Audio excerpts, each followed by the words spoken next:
শত শত বছরের পুরনো একটি মসজিদ। সেই মসজিদকে শিকড় দিয়ে বুকে আগলে রেখেছে একটি পাকুড় গাছ। এই মসজিদের ভিতরে আছে একটি বিষধর সাপ, যে সাপের ভয়ে কেউ যায় না এর কাছে। আর সব থেকে অবাক করার বিষয় হচ্ছে, এই মসজিদে একটি পাথর ছিল। সেই পাথর যদি কেউ নিয়ে যেত, তাহলে নাকি নিজে নিজে আবার চলে আসতো এই মসজিদে। গ্রামবাসী সবাই এই মসজিদকে ভয় পায়। বন্ধুরা আমার, আজকে আমি ক্যামেরা নিয়ে প্রবেশ করব এই মসজিদের ভেতরে।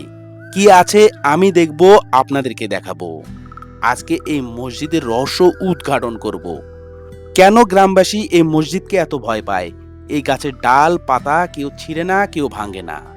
এই মসজিদের কেউ ক্ষতি করতে চায় না। কি আছে এই মসজিদের ভেতরে? মসজিদের ভেতরে প্রবেশ করে সেটি দেখার চেষ্টা করব। দর্শক মণ্ডলী, আশা করি সঙ্গে থাকবেন। এই মসজিদের রহস্য উদ্ঘাটনের সাক্ষী হবেন আপনারা। চলুন তাহলে দেখা যাক রংপুর জেলার পীরগঞ্জ থানার জয়পুর গ্রামের এই রহস্যময়ী মসজিদের ভিতরে কি আছে, এবং শত শত বছরের পুরনো এই মসজিদকে গ্রামবাসী কেন এত বেশি ভয় পায়। এই মসজিদে একটা পাথর ছিল। পাথরটা যে কোনো মানুষ যদি নিয়ে যেত, আবার সেখান থেকে এই মসজিদের আবার চলে আসতো। এভাবে আসা যাওয়া করতে করতে এখন বর্তমানে বেশ কিছুদিন থেকে পাথরটা অদৃশ্য হয়ে গেছে, আর ওকে খুঁজেও পাওয়া যায় না। এই মসজিদটা কখন হয়েছে তা জানি না, অন্তত শত শত বছর আগের এটা। আর এই যে গাছটা আছে, এত বড় গাছ, গাছটা তো কাটলে অনেক টাকা হবে, কিন্তু তারপরেও আমরা, আমাদেরই সম্পত্তির উপর আছে, কিন্তু তারপরেও আমরা ওটার সাহস পাই না। এখানে বড় বড় সাপ মাঝে মধ্যে দেখা যায়। এই যে মুকসিদ চাচাকে দেখছেন, এনার বাড়ি এখানে, আর এই জমিটি হচ্ছে ওনাদের বাপ দাদার। কিন্তু উনি জন্ম থেকে দেখে আসছেন যে এই মসজিদটি এইভাবে আছে। মসজিদকে ঘিরে এইভাবে এই পাকুড় গাছ, অনেকেই চেনেন, এই পাকুড় গাছটি ঘিরে আছে এই মসজিদকে। মসজিদটি কত বড় হবে? এমন কি মনে করেন চারপাশে হয়তো 12 ফুট। 12 ফিট। 12 ভিতরে 3-4 জনের জায়গা হবে, এর বেশি হতে হবে না। হ্যাঁ ওই রকম। তো দর্শক মণ্ডলী, এই মসজিদে একটি পাথর ছিল। পাথরটি ঠিক কোথায় ছিল একটু আমরা যদি দূর থেকে দেখি, যেহেতু কাছে যে যায় না কেউ এখানে, না অনেক বড় বড় সাপ থাকতে পারে, সমস্যা আর কি। তো এখানে পাথরটা কোথায় ছিল? ঠিক ওই যে পাথরটা মসজিদের সাইডেই ছিল, সাইডে কিন্তু এক জায়গায় থাকতো না। আচ্ছা, হ্যাঁ, ওই যদি কেউ নিয়ে যেত, যেখান থেকে নিয়ে যেত, পরের দিনে আসি দেখবেন ওই সেই জায়গায় থাকতেন না, মসজিদের আরেক পাশে আছে। সরাসরি নিজে নিজে জায়গা পরিবর্তন করতো। আচ্ছা, দর্শক মণ্ডলী, আমরা একটু কাছে যাই, যতদূর কাছে যাওয়া যায়। যেহেতু উনি কাছে যেতে পারছে না, সাহস করছে না, আমাকেও নিষেধ করছেন যে কাছে না যাওয়াই ভালো। আপনাদেরকে একটু বোঝানোর জন্য কাছে আসলাম। এটি হচ্ছে মসজিদের জানলা না, আর এই যে উপরে মিনার, আর এই গাছ, পুরো গাছ দেখেন মসজিদটাকে ঘিরে নিয়েছে এইভাবে। আর ঠিক একটু কর্নারে আসি, এই যে হচ্ছে এই পাশ থেকে মসজিদটা ভালো বোঝা যাচ্ছে আর কি। এই যে হচ্ছে মসজিদ, এই যে মসজিদ। এরকম ছোট ছোট মসজিদের ভিডিও আপনাদেরকে আমি এর আগে দিয়েছিলাম, সেই ধরনের মসজিদ। কিন্তু এই মসজিদটি একেবারে গাছ ঘিরে নিয়েছে, কেউ ওখানে আসে না, অনেক ভয়ঙ্কর জায়গা আর কি। কেউ আসতে সাহস করে না, কারণ এটি চারপাশে যে জঙ্গল হয়ে গেছে, জঙ্গলটা দেখলে অনেকটা ভয় লাগে। দর্শক মণ্ডলী, আমরা এখন এই মসজিদের দরজা যেটা, সেটি দেখার চেষ্টা করব। এটি হচ্ছে, এই যে দেখুন গাছ, চারপাশে গাছ। এই হচ্ছে মসজিদের দরজা, এই যে হচ্ছে মিনার। দেখুন কি অলৌকিক ব্যাপার। এই দরজা অনেকটা ছোট, মাটির দিকে হয়তো দেবে গেছে, কিন্তু এখানে কেউ আসে না। আমরা একটু আপনাদের ক্যামেরাটা যদি ভিতরে নিয়ে যাই, কিছুটা দেখানোর চেষ্টা করব যে আসলে ভিতরে কি আছে। তবে অনেকে ধারণা করেন ভিতরে নাকি অনেক কিছু আছে, যেমন জেন পরি থাকতে পারে, সাপ থাকতে পারে, অলৌকিক কিছু থাকতে পারে, কারণ এটাকে নিয়ে অনেক কথা প্রচলিত আছে। কেউ সাহস করে না এখানে আসতে। তো আজকে আমি আপনাদেরকে ভেতরে কিছুটা দেখানোর চেষ্টা করব।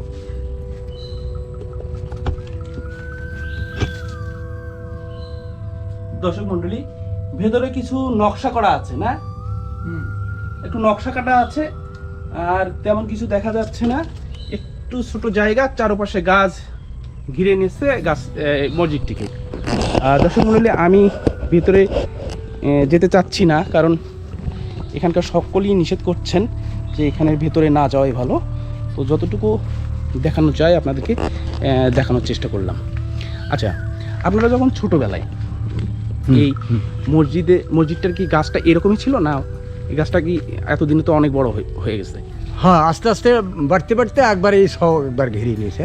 আপনারা ছোটোবেলায় কতটুকু দেখছিলেন? ছোটোবেলায় এর সে একটু ছোট, এর চেয়ে একটু ছোট ছিল। আস্তে আস্তে করে বড় হয়েছে, এখন গাছটা খুবই পুরো পোক্ত হয়ে গেছে। আচ্ছা, পাথরটা কোথায় ছিল?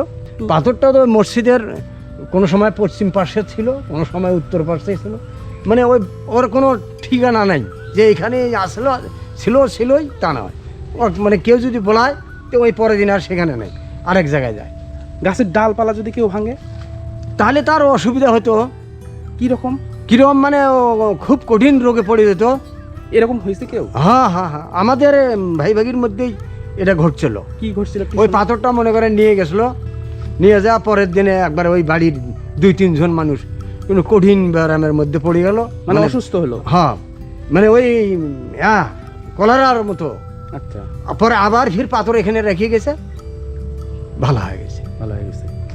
এমনিতে খড়ি, গাছের খড়ি না, খড়ি ওই যে কেউ বলায় না আর কি, ওই আপনি ভাঙ্গি ভঙ্গি চলে পড়ে যায় ওখানে যাওয়া যে কেউ কোনো দায় সারবে যে ভাত রান্না করে জ্বালানি টালানি এই ধরনের কারো মনোভাব এখানে নেই। আচ্ছা, এখন আমি আপনাকে একটা প্রশ্ন করব। প্রশ্নটা হচ্ছে, যেহেতু জায়গাটা আপনাদের, আমাদের, হ্যাঁ, এই জায়গার তো আপনাদের দরকার আছে। এখন এই মসজিদ আর এই গাছ যেহেতু কেউ সরাতে পারে না, সরাতে গেলে তার বিপদ হয়ে যায়, ক্ষতি হয়ে যায়। হ্যাঁ, সবাই মানে এই জায়গাটিকে, সবাই মানে। তো এখন সেই ক্ষেত্রে এই জমিটা কি করবেন? এইভাবে রাখবেন? না, জমিটা তো শুধু আমাদের নামের রেকর্ড আছে। এই জায়গাটুকু এখানে আমরা কোনো ফসলাদির আশা ভরসা করিও না। আপনাদের বাপ দাদার, হ্যাঁ, সেই থেকে আছেই। তা এইভাবেই রাখবেন? তাছাড়া আমরা তো সাহস পাই না যে এটা আমরা কি করব।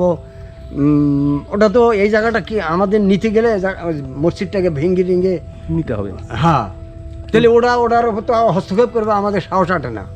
এই কয় শতক জমি হবে এটা? এই মসজিদটা আছে হলো 2.5 শতক জমির, 2 শতক জমির ওপর এই রেকর্ড আছে। আর এই জমিটা তো অনেক, এই জায়গাটা আছে হলো মানে 18 শতক, সাইডে আছে হলো 42 শতক। আচ্ছা, হ্যাঁ, তারপরে এই দিকটাতে আছে হলো 34, আর মেলা জমি এখানে আমাদের আছে। দর্শক মণ্ডলী, যাই হোক, এই মসজিদ যেহেতু এর অলৌকিক কিছু ক্ষমতা আছে, এখানে বিশাল আকৃতির একটি সাপ আছে, সেই সাপটা নাকি রাতের বেলা আলো দেয়, এমনটাই শুনলাম আমি কিছুক্ষণ আগে। তারপরে মিললে এমনি আলো দেয়। এই কারণে আমি কাছে যাচ্ছি, কিন্তু চাচা কাছে যাওয়ার সাহস পাচ্ছেন না, কারণ উনি জানেন এটা সম্পর্কে। দর্শক মণ্ডলী, ভিডিওটি আজকে এ পর্যন্তই। এই অলৌকিক মসজিদ আর এই গাছ যে মসজিদকে ঘিরে নিয়েছে, এ সম্পর্কে আপনাদের কেমন লেগেছে অবশ্যই জানাবেন। ভালো লাগলে লাইক, কমেন্ট ও শেয়ার করে দিন। আর যারা নতুন দেখছেন, চ্যানেলটি সাবস্ক্রাইব করে ফেলবেন। দেখা হবে নতুন কোনো ভিডিওতে, নতুন কোনো স্থানে। সে পর্যন্ত সবাই ভালো থাকবেন। ধন্যবাদ। আসসালামু আলাইকুম।